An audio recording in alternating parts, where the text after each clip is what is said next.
would you fit gamification into that project lifecycle that you put up there? Where would you like to see it being used?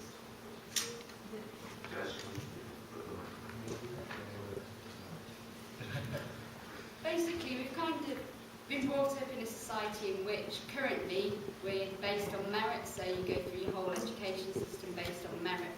And so the whole idea of gamification, for those of you who might not know much about it, is the idea that we look at, instead of personal merit things, we use gaming, the way we use games to, say, progress your game points, and you use that same principle in the working environment.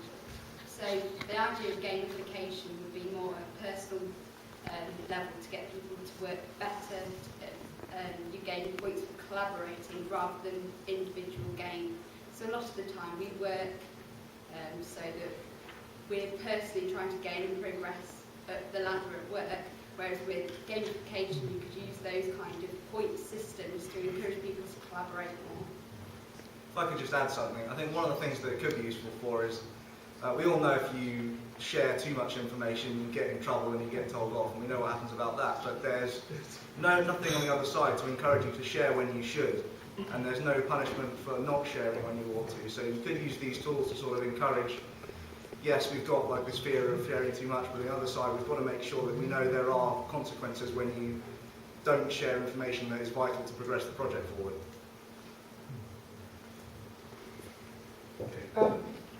I can definitely see how you can use what I would call, being the grey-head old thing, social tools to support external ways of working within a company. Are there any commercial issues in how a company would use those social tools internally within itself to do its business better? Have you looked at that in recent? Can you be more specific as to what you mean by commercial issues? Let's say the army wants to use Twitter internally, in the mechanisms to use Twitter to further its own business. Would we have to go and buy Twitter from Twitter to do that, or? Well, I mean, one of the things we've sort of said today is that we've proved by doing it that the tools for this sort of work are there, but that they might not be appropriate for a secure environment yet. So there are going to be issues like that. There are some technologies emerging that might skirt around those, like Yammer, for example, gives you a more private social network.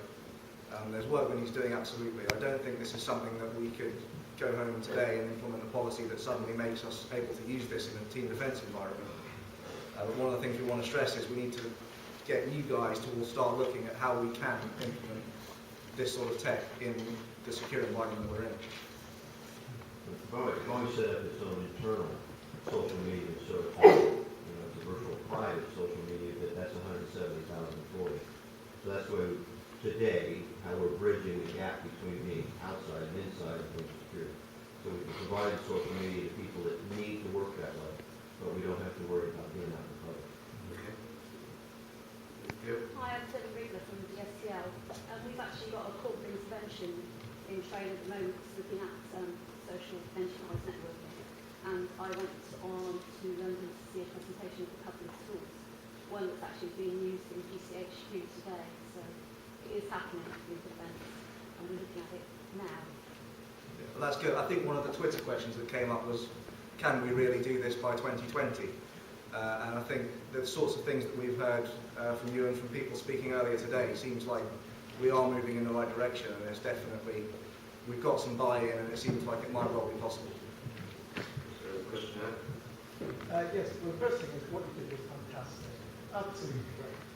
The second one, there's a question here, is I want to understand, particularly young people perhaps coming through now, is for many years we've all talked about standards, taxonomies, labeling, things like that. What you did there was very social interaction using common speech. I was interested to see if you actually go a bit further in terms of digitalisation of voice and video and things like that. Maybe that's kind of vision. But I'd like to understand from our young digital natives, how do you think it's going to change over the next 10, 15 years? We'll spend a lifetime, particularly my lifetime, looking at things being very structured, and yet when I look at the internet and the it's being very unstructured, but with fantastic search engines. So how do you think that's going to change our business? It's a big question. I think. I know it is. I hope the short video of us doing the collaborative working sort of gives you some indication of how we did this project. And the stepping stone we have to cross is how do we do that in a secure environment? Because we can see how we want to work with no barriers. As soon as you go into team defence, there are all sorts of barriers. So hopefully it will look something like what we showed earlier. And hopefully that'll happen sooner rather than later. Now, I don't know what security measures are going to be in place and what gateways you have to go through to do that. Yeah, I think my question is more about how we did spend a lot of effort trying to go to immense complexity on our IT systems to be able to create labels, to create taxonomy to the surgeon, etc. But you didn't do any of that today. Now, I understand why. But do you just think that maybe because of the way in which technology is looking at searching things, that maybe we've got it wrong now, and maybe there are different ways going forward? And I'm just interested in the view, as a personal view. Yeah, I think certainly structured taxonomies, they're in some ways a little bit dated and they're sort of suited to particular ways of working.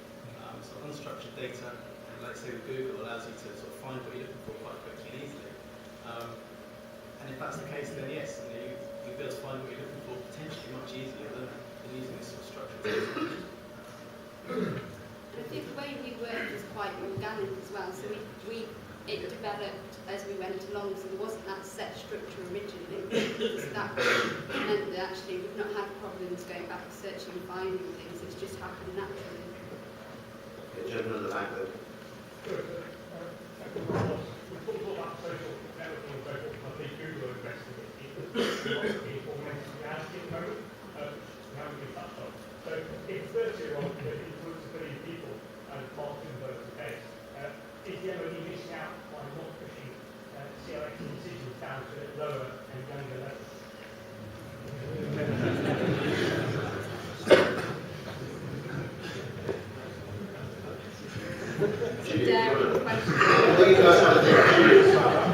Let's ask some older people on this side. I agree with that proposition. Great. Interesting question. I'm not sure that's necessary. Sorry, can you hear me? Okay. It's an interesting question. I think presentations like this one, do move our thinking along a bit, but I think. Has that gone off again? Okay, I'll speak up. I think there is a recognition in defence of the need for this type of technology, a lot of debate about where it fits in and how we should use it. And I think significant technical and security barriers to implementing it. But we certainly need to make sure we don't miss out on the thinking that's coming from a generation that use these tools far more fluidly than we do. If I could just make a quick comment that what I think we learned from the internet boom was for the first time you're getting 20-year-old kids that are being taken seriously in the boardroom. And what they taught us was speed, agility, being prepared to fail quickly, i.e. try something, and if it doesn't work, abandon it without shame, and then try something else. And what it taught me was the quickest win, the quickest beat the slowest, not the biggest beat the littlest. Oh, those are good answers. I would say there's always a value in getting a fresh pair of eyes on something regardless of age, and what you might find is if you can find a way for a younger individual to get into these sorts of situations, you might find them asking all sorts of questions like why do we do this and not that, and why do we spend so much time on this, and you might well find you get insights that you wouldn't have had from the older generations just because of the fact of digital natives having grown up with this tech. So I think it might well be worth a try, yes. I think, can I just add one more thought to that, which is, I think the other thing is, the other message that strikes home to me is that we cannot ignore what going on in the outside world. And I think PUS set a target, which is that we would, by 2017, be implementing best practice in the use of availability and use of IT. We need to make sure we do look at what's happening in the outside world and really draw in best practice. Question back at that. A comment. Yesterday, I was looking at defence, identity and access management on the MOD. I spent about 30 minutes looking for it via various internet sites. And in the end, through frustration, I went to Google.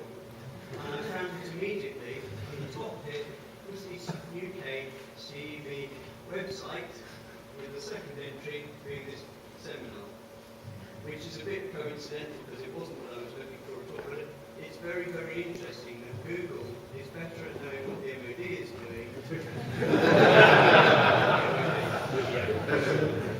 So we do use it. I also make an observation. I sort of say I enjoyed all of those presentations, particularly the last. What was great about that for me was another great head individual, is that that's just about the first vignette that I have seen of how we might apply some of these tools in a real world situation. Within MOD, rollout of MOS, rollout of Meridian, and other things that we partly rip the guts out of, they come with no big idea about how we might employ them. And for old guys like me, that lack of imagination, sadly for me, is often what holds us back. So young people helping us with our imagination about how to apply these tools in some use cases like that, that's it. Sorry, I'd go back to your highlights on the moonshot, which actually was programmed two ways. They looked how to get off Earth to the midpoint and how they get off the moon with a separate team looking backwards.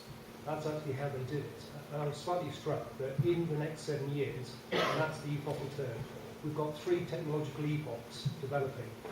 But the team looked at today's technology and moved from left to right. What they didn't see, actually, was fundamentally what does 2020 look like. So the 2020 vision just seems to be an evolution of today's technology. And I think that's perhaps the bit that was missing for me. Question, really, if you want the youngsters to influence the way you work, allow the freedom of action, I felt that maybe the way the project was organised had constrained that opportunity to really blue sky what would 2020 look like. I'll ask that question. Feel constrained? No, I think one of the attitudes we took, well certainly that I took, was that we know that the defence industry can't always be using the most modern technologies in the world, and there's good reasons for that. One of the things we were trying to say was that the technology to do this stuff exists today and we've proved it, and we would like to get that into defence as fast as possible so that we can use all these great tools that already exist.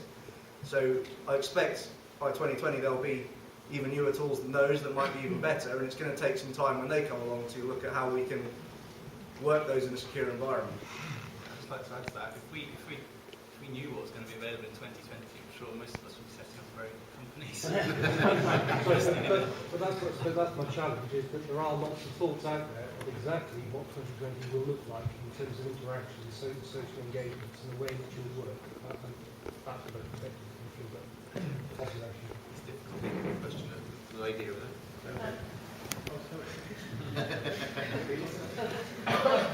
I think also I was looking at how much the 2017 can influence the IT world. What would be slightly on the side, I'd say experience has taught them that they think they should pass on to 2017?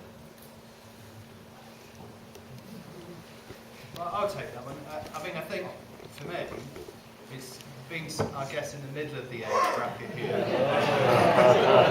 I can play both. We all know who's Okay, the digital dinosaur. I go this side.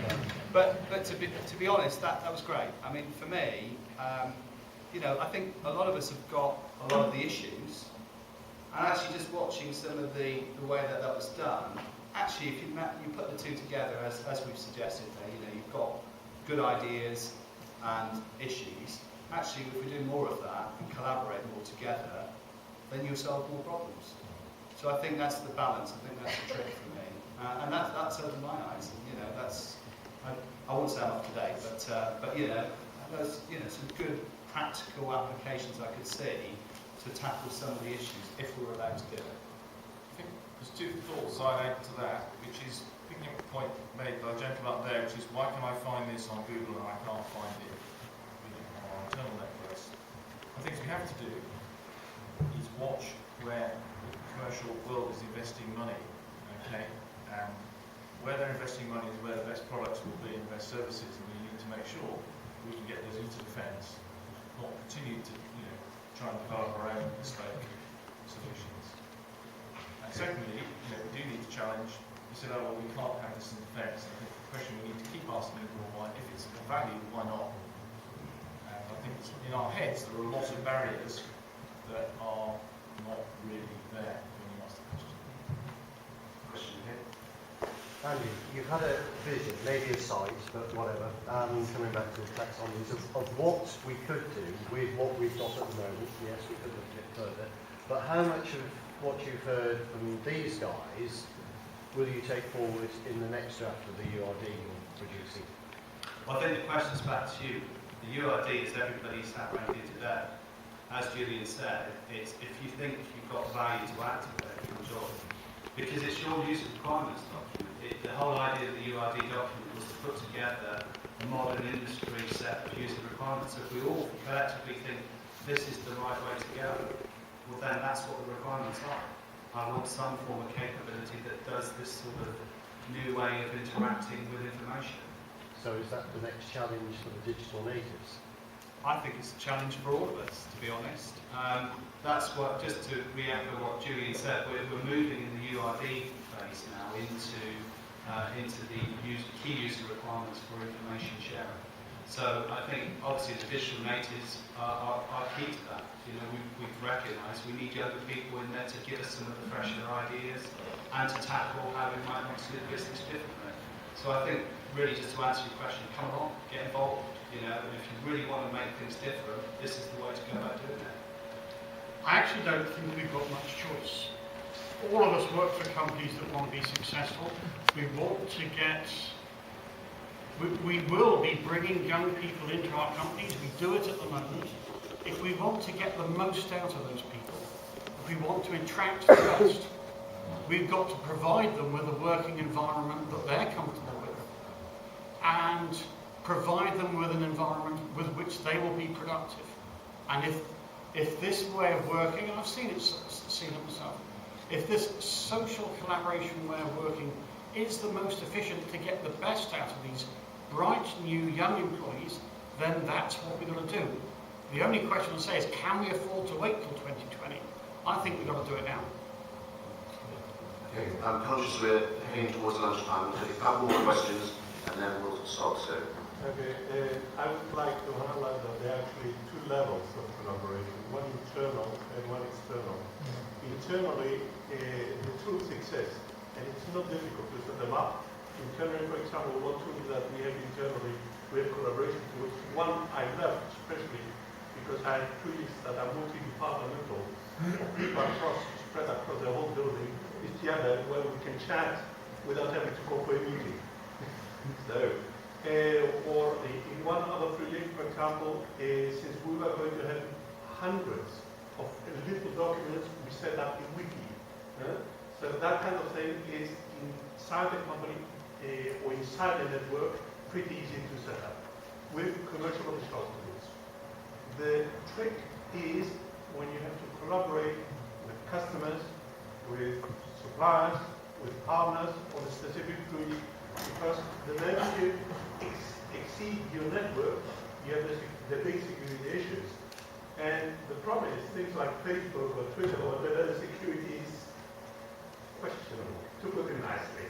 And so what we need in the end to make this vision true is, let's say, to be able to generate close collaboration communities. The moment we're able to do that in a secure way, we could make this happen. Okay, thank you. One final question. Anybody? Just for the panel's side of things, there seems to be an ideal opportunity